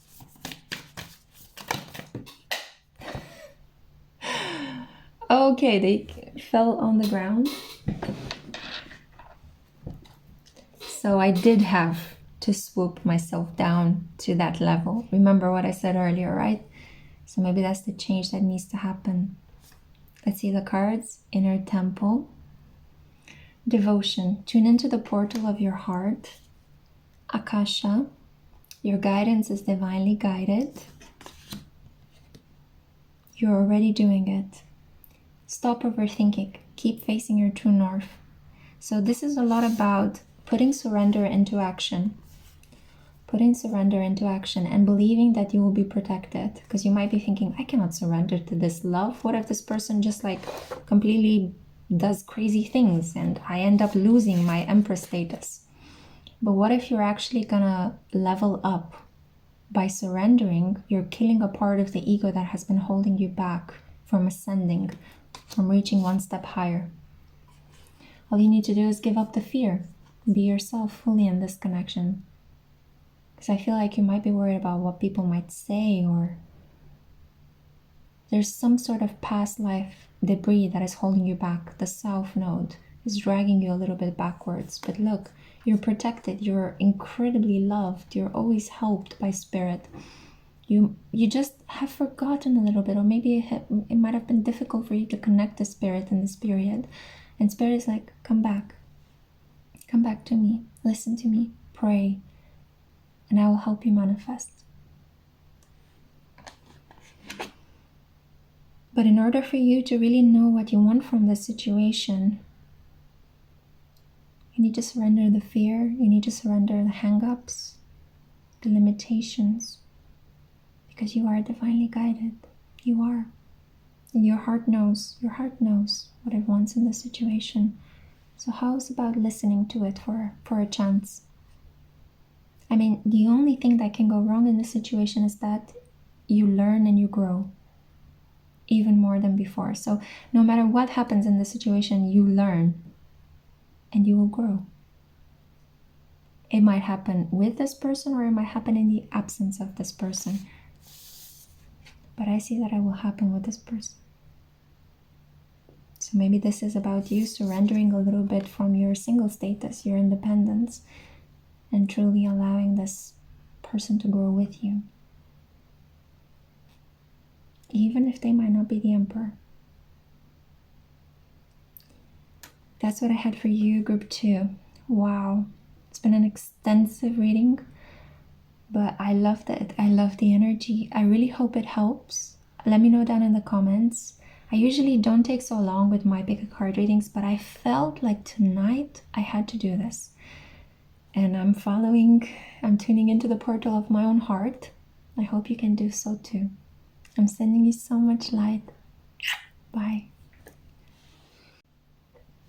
Hey group 3, it was 1 hour, 33 minutes and 33 seconds when I tuned into your energy. This is for those of you, for a second I was like, what am I trying to say? This is for those of you that were drawn to the throat chakra energy, the blue calcite, and I think what am I trying to say could be the theme of this reading right now. So wow, yes, expressing yourself, right? That courage to express yourself, or maybe being silent after over expressing yourself. And for some reason I am picking up the Goddess Oracle and I'm going to pull a card from it. I want to give you a two-parter reading. In the first part of this reading, I'm going to explore where you are at the moment. What is your energy at the moment? And then whatever messages I see from the beginning, I'm going to build upon them or see how what is coming next in your love life disconfirms what I find in the first group of cards, yeah? So it's a beautiful way of building up on the messages or maybe tearing them down. We'll see. We'll see what we're building here tonight. So already I'm shuffling in a very strange way. I chose a deck. I did not decide to begin with. I'm already slapping the table with my foot, changing my position. You're going through it. You're going through it. A lot of changes in your life. A lot of changes that are changing how you are also feeling about love. Some of you could be Aquarians. You're going like on a completely different tangent at the moment. Or you could be Taurians. And Uranus in Taurus is really reconfiguring how you understand love, the energy. Let's see the cards you have. So Danu, assurance, the Celtic goddess of everything, of life, of earth, of fertility, of the sky, of magic. You see how she blows life into you. She blows air, vitality. Wake up. She's telling you, this is so important. This is real. This is happening. I am here. I'm guiding you. Wow. She had her own people, the Tuatha Te Danann, which is basically the people of Danu.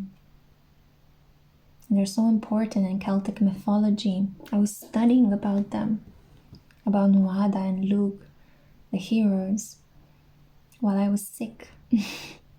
Stories that kept me going while I was sick. And this is important because I think mythology, this beautiful energy of gods and goddesses, keeps you going as well. Especially in this period when earthquakes, I feel, are happening in your life. Earthquakes, shocks from time to time. Dealing with a lot of uncertainty and finding the strength to get up and keep going, keep sticking to a routine that is constantly in a state of flux. Routine, flux. They might sound like antonyms, right? Opposite words, opposite energies in your life, but they're not.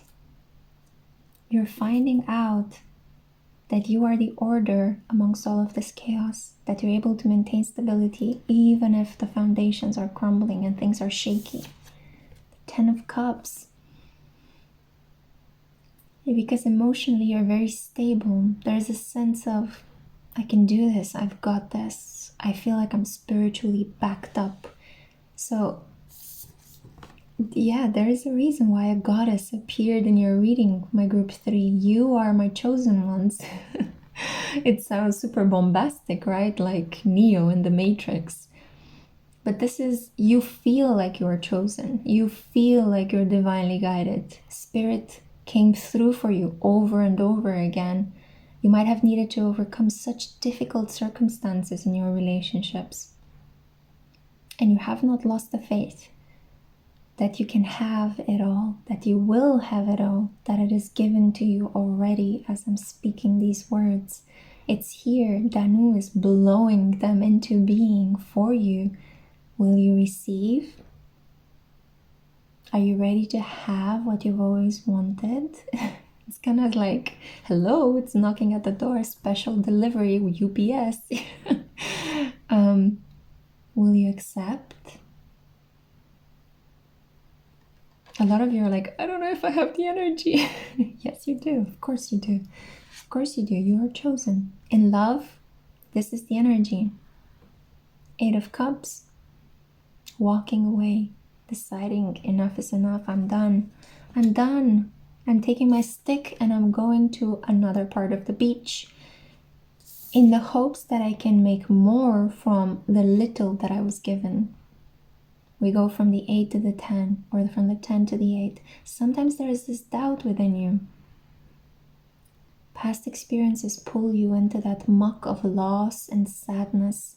And you need to like rub your eyes and go like, it's in the past that's behind me. It's in the past that's behind me. It will not affect my present. Yeah. My face is itching. My whole face is itching in your reading. It's like you want to like tear off the mask, tear off past ways of being. Because you're ready for your happiness. You're ready for it. And keep stitching, yeah. Unbelievable. This energy of shifting, of moving, and it's strange because if you watch the other 2 readings, this hasn't happened. You know, it's only in your reading. It's only in your reading. And I can hear my cat as well moving around. Lots of things moving. Will you be able to hold the boat? Yes. We have here story time. Sit and listen, my child. Because while you might be thinking that we are reading a story in a house that is on fire, and why are we sitting down reading this story while the house is burning, there's no harm coming to you. It's just that the circumstances are shifting, they're crumbling, because your consciousness is changing. It's like in Inception, right? That movie with Leonardo DiCaprio and Joseph Gordon-Levitt and a slew of other actors. But it's like you're diving deep into your unconsciousness, your unconscious part of yourself, that dream world, that world of memories, that world of impressions, that was there in your surroundings long before you were conscious, long before you were able to interpret it and speak about it. Speaking, we're coming back to Vishuddha, we're coming back to the throat chakra.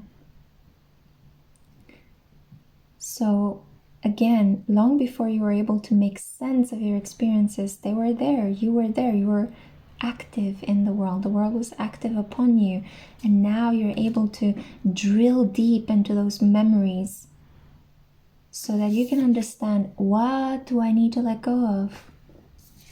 So this can be given to me, so I can make space.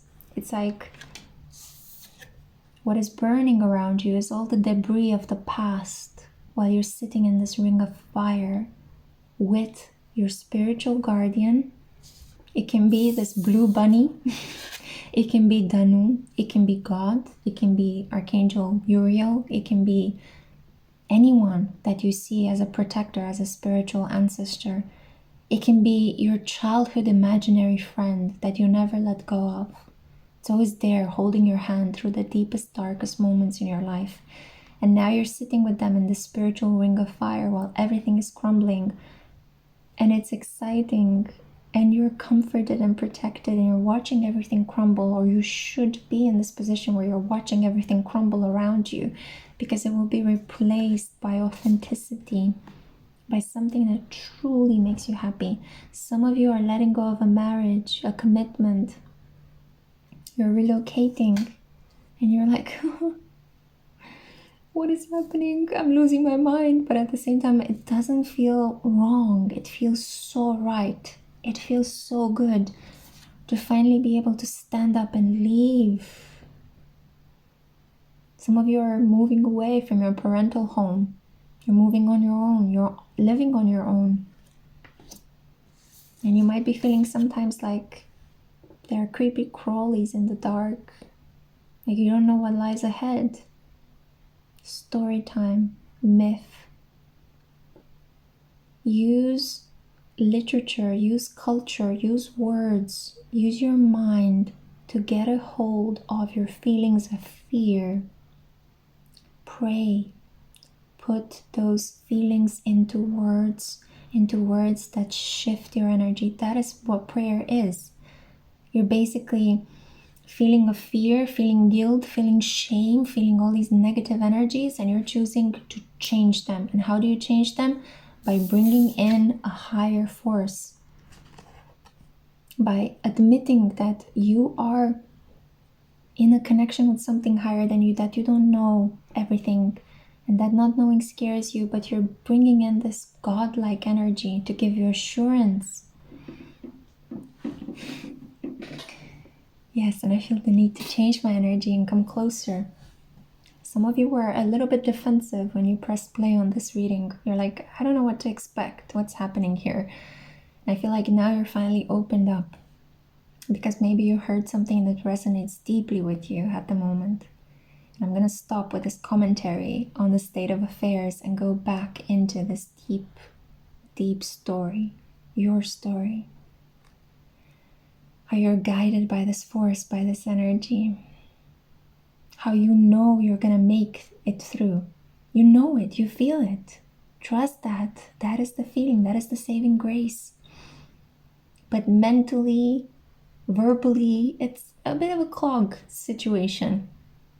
But maybe you're not supposed to speak in this period. Maybe you're just supposed to be still and silent and enjoy the silence as you're walking away from past karma, from relationships that harmed you, into something that will fulfill you.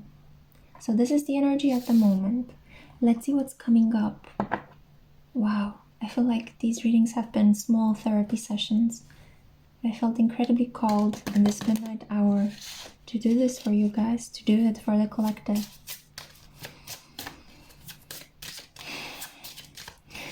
Okay, so Spirit bless, may Spirit bless this. So let's see what's coming up. They keep falling to the ground. 1 second.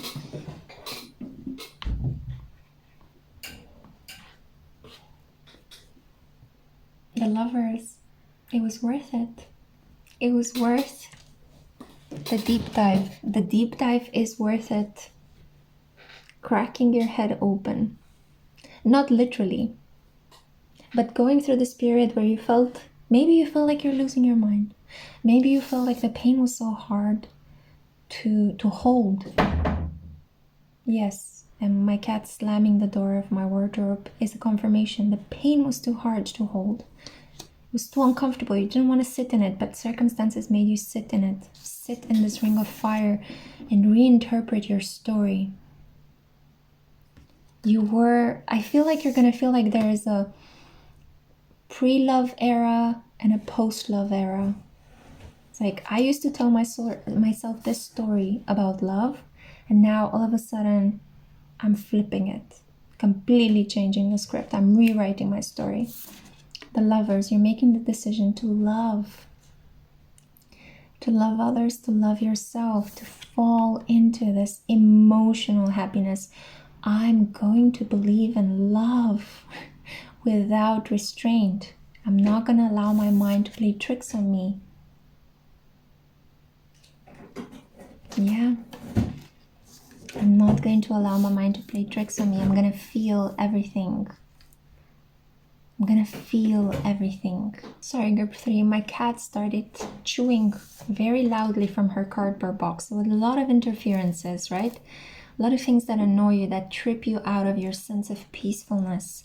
And in that sense of peacefulness, in that ring of fire, you want to come back. Ring of fire can also be like a protection, like, a symbol of protection that you decided to draw.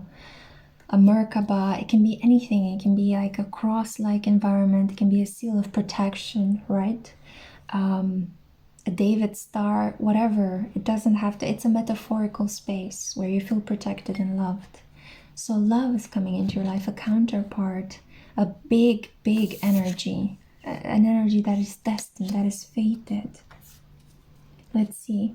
Can you tell us more about this person? I don't even know which deck to choose because I'm feeling excited. I'm like, which one should I go for? Which one should I... Come to me, messages. Come. I need to know. I need to see, I need to feel. Uranus, this is the instability you might be feeling at the moment. And I mentioned at the beginning that Uranus can play a big role in your life at the moment. No wonder you're watching a tarot reading. No wonder you're on this channel. My Venus is in Aqua, so I'm Venus Uranian. I relate with others from this place of shock and then illumination. Shock and then illumination. This energy has been done to me in my own personal life, and I'm doing it to others, or I act as that, as a catalyst. So there is this revolution, right? Rebelliousness, breakthrough, brainstorming, originality, insight. Yeah, all these elements. You see this fly is being zapped. It's not being killed. It's just being zapped a little bit, like electrified, enhanced. Like there are mutations happening. It's evolving, right? It's progressing. But there is a little bit of a sacrifice, this uncomfortable energy. My genes are mutating. What's happening? I'm not saying that you will be mutating genetically, but the reality is changing as your consciousness is shifting. If you were living in a lack mentality in love, you thought, I can only have people that are not worthy of me, or yeah, I'm gonna compromise, I'm gonna go for this person because there's nobody better out there. Right now it's like Uranus is like, I'm gonna bring you this lightning bolt. This completely shocking thing is gonna happen in your love life, so that you will be like, hey, hang on a minute, I'm better than this, you know? Or I'm not gonna put up with this situation. This is the energy. It's diversity, it's edge, it's rupture, it's the unexpected, right? Reform, surprise, and then freedom, liberation. It's like, oh, I was not seeing this about myself or about this person, but now I see it. And now I'm going to make a better decision in love, a better decision, a major decision in love, because now I know, now I see, now I understand. And it was uncomfortable to be shown the truth, but God, do I love the truth now that I see it. I can rely on this new information, on this new discovery. I can rely to build my future either on the same foundation or on a different foundation. We have here the first house, the self, yeah. And in group 2, I talked about how the self is supported by the other, its opposite, the others, the 7th house. So it's interesting. Could be your counterpart is group 2. You guys are connecting. I'm bringing people together here. It would be fascinating, wouldn't it? If you're listening to this reading, wondering about what's next in love, and your counterpart is on the same channel, listening to group number 2. And in group number 2, I talked about their 7th house, and this is your first house. So you're kind of like intertwined. Wow, okay, I think I gave myself a prise de conscience. I just had this lightning bolt. Okay, as I said, Uranus, it works for me, it works for you guys as well. So, physical body, outlook, self-image, life philosophy, a gateway, an entry point. You might be working on your physical body at the moment, healing yourself, restoring your energy, eating better foods, exercising, moving your energy. You know, it's not about necessarily looking like a top model. It's about you're wanting to shed off some past pain, you know? It's like, I've been storing a lot of fat in my belly because I was holding on to past betrayal. And now I'm aware of this. And now I don't need it anymore, you know? It's like, I don't need you, you know? Lack of flexibility. I need to move, you know? Or I don't need you passivity anymore. I want to move my energy. I don't need this feeling of guilt. I don't need this extra weight, or I don't need to feel underweighted, right? I need to allow myself to receive. So I'm going to eat more, or I'm going to eat less if I've been over it. It's like, it's this balance, you know, you're coming into this, you're understanding how your body and your emotions are linked, and you're changing, completely changing, completely revolutionizing the way you look. You could even change your hair color, you know, you can even like maybe shave your eyebrows, or, you know, shift your makeup, shift your style completely. Yeah, there's a feeling here. Completely go rogue. If you've been using too much makeup, it's like no more from now on, you know. something drastic. You're doing something drastic right now as you are in the spiritual place of protection and you see a lot of things changing around you. So what's next in love for group 3? Give us more, give us more. I'm sorry if that was too loud. But again, pop, right? We're doing some sound cleansing. Yes. And a cleansing my crown chakra as well. Yeah, I feel it. Solar plexus energy. You're getting more confident. So confident. My God, it will be a wonder to sit next to you once this process has completed. So we have here Mintakan, yeah, longing for home, belonging, the original light workers, spiritual awakening, baby, spiritual awakening, pushed into this path or developing one level further if you're already on this path. Yeah, you're understanding how your thoughts travel, how you can astral project. You're waking up to telepathy, telekinesis. It's a world of wonder that is opening up.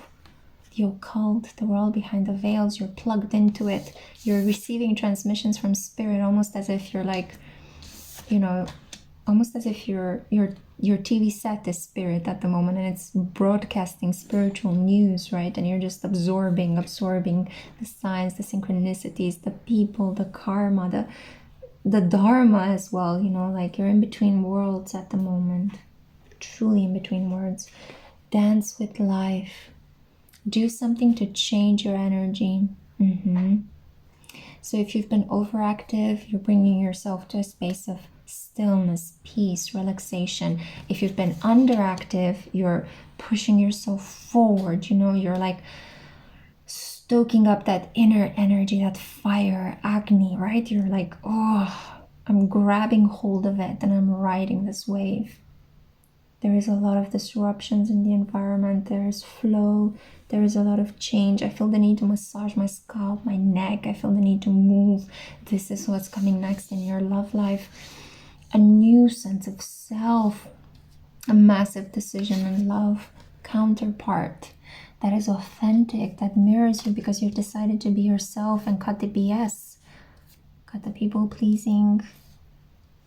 And you basically have no choice. It's being done for you. Spirit is like, okay, it's time right now. You have to do it. There is no cutting corners. But at the same time, it's like blowing new life into you. It's kind of like I'm taking away the muck. I'm taking away the fakery, the mask. I'm just ripping it off. I'm ripping it off. You cannot, all you have to do is surrender. You cannot fight this. The more you fight it, the more it's gonna electrify you. It's like give you this bouts of awareness, but also anxiety and fear. And the more you surrender, the best it feels, the more confident you feel. And it's kind of like I'm tearing these things off from you energetically while breathing new energy into you, new life, new ideas, new ways of seeing, of being. And it's blasting open your third eye. You see Danu's crown, right? It's blasting open your third eye. It's also like it's very witchy with her red hair. I'm kind of reminded of this kind of witchy energy, right? It's like I'm a rebel. I'm an outcast. I'm not ashamed about it anymore. That's the thing. That's what you need to change. Let go of the shame, the fear. What would people say? What wouldn't they say? People say things all the time. That's what we do. We say, we speak, we talk, we expand energy. The thing is not to allow other people's words and energy expansion to mess up with yours to such an extent that you're paralyzed by fear. Let's see what Archangel Michael says about what's next in your love life. What's next in love? What's next in love for group 3?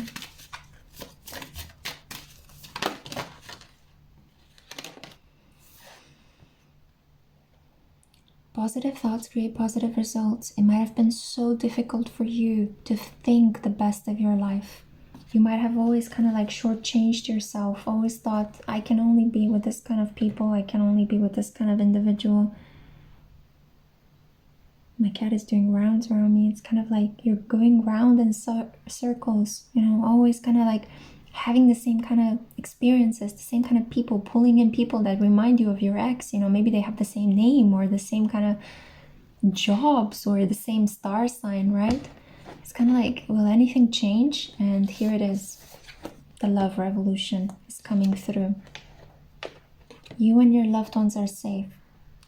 So as this revolution is happening, you are safe. As I said at the beginning, right? Story time.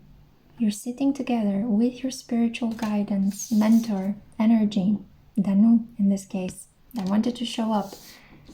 Some of you might have had some past lives in you know, Ireland. Maybe you resonate with the culture.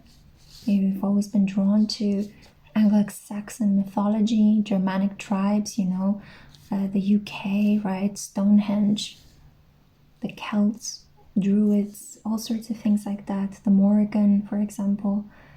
Yeah. And it's because of that. It's because of that. And it's here, the spiritual force is here to help you during this transition, to help you as you're shedding an old skin and embodying something completely new, out of this world. You guys are going to be massive when Pluto enters Aquarius. It's like you're being primed at the moment because you're going to really influence the collective when Pluto enters Aquarius. Hit me up. Let me know how you guys are doing, okay? I'd love to keep in touch. Yeah. Or not, you know, don't tell me. Don't tell me. I feel like this is the energy. It's like, don't tell me what to do. Yes, okay, fine. But, so, yeah.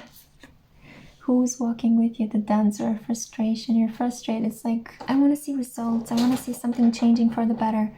Just as my cat is making all these noises for some bizarre reason in your reading. The dancer of frustration. But I feel like it's eliminating the frustration. It's a dancer, so it's moving. It's moving around you to eliminate the frustration. To let go of the pain. So final card I have for you. The Shaman of Song. You're going to be able, it's such a beautiful way to end this reading because we began with this, I don't know how I can express myself and put into words everything that I'm going through, right? Throat chakra energy. It was this impediment. It was like wanting to represent yourself in a way that is not you because maybe this has been the past pattern in love. But now you're rewriting the story, and even though it might feel frustrating, you're coming into your true song. It's like, I feel the song here talks about the energy that comes straight up from your heart into your throat, and you're able to represent yourself for who you really are. In love, you are going to pull in this counterpart by speaking your truth. Yeah? By saying who it is you really are. By standing in yourself.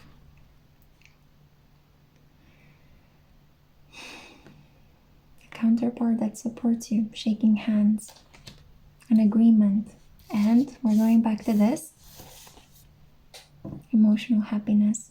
Yeah.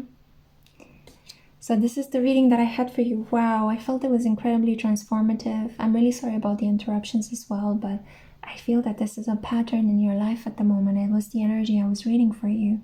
So I really hope you've enjoyed this. It's a beautiful transformation. Don't be afraid. Remember, light workers, you could be part of my soul family as well. In which case, I'm super happy to be connecting with you and reading for you. So that's what I had for you, group 3. May spirit bless you. This has been a really long reading, but I felt it was important. I feel like I channeled. I was such in a flow in this reading, and I'm truly grateful for this experience.